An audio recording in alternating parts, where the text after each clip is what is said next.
Bea Alonzo natatakot na sa kanyang edad na 36.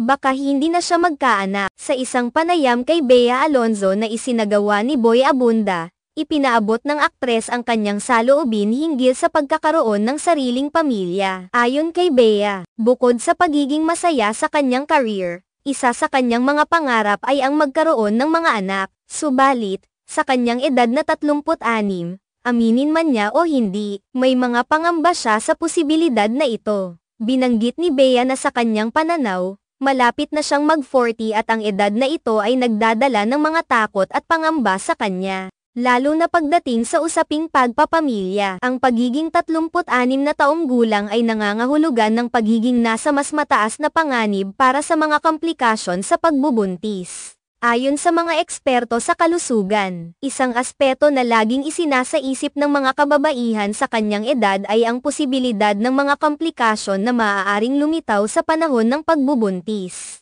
na nagiging sanhi ng pag-aalala para sa kanya. Sa kabila ng mga pag-aalala na ito, hindi may kakaila ang kanyang pagnanasa na magkaroon ng sariling anak. Sinabi ni Bea na kahit na may mga takot siya, hindi ito nangangahulugang nawawala ang kanyang pagnanais na masubukan ang pagiging ina. Ang kanyang pangarap na magkaroon ng pamilya ay nananatiling matibay sa kanyang puso. Ngunit ang kanyang edad at ang mga panganib na maaaring idulot nito sa kanyang kalusugan ay nagpapalakas ng kanyang pangamba. Ang mga pag-aalala ni Bea ay tumutukoy sa mga pangkaraniwang isyu na nararanasan ng maraming kababaihan na nagpasya na magkaanak sa edad na lampas sa 30. Ayon sa mga pag-aaral, may mga karagdagang panganib ang pagbubuntis sa ganitong edad na maaaring magdulot ng pagkabahala sa mga babae na gustong magkaroon ng anak ngunit nag-aalala sa kalusugan ng kanilang magiging anak at sa kanilang sariling kalusugan. Dagdag pa ni Bea, hindi lamang ang pisikal na aspeto ang nagdudulot ng kanyang pagkabahala,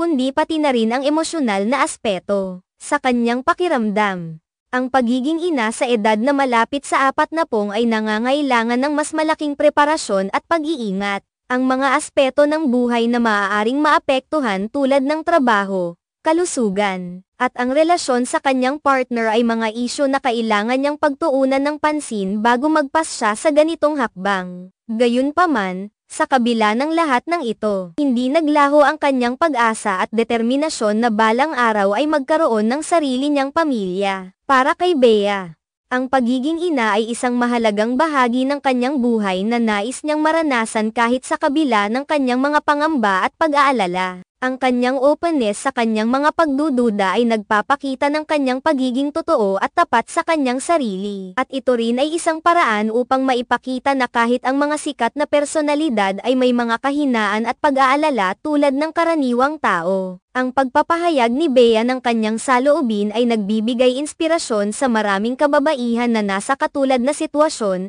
na hindi sila nag-iisa sa kanilang mga pangarap at takot. Ang kanyang kwento ay nagsisilbing paalala na ang bawat desisyon sa buhay, lalo na ang mga may kaugnayan sa pamilya at kalusugan, ay may mga kaakibat na risk at hamon na kinakailangang pag-isipan ng mabuti. Sa huli, ang kanyang determinasyon na hindi mawalan ng pag-asa ay isang mahalagang mensahe sa lahat na may pangarap sa buhay.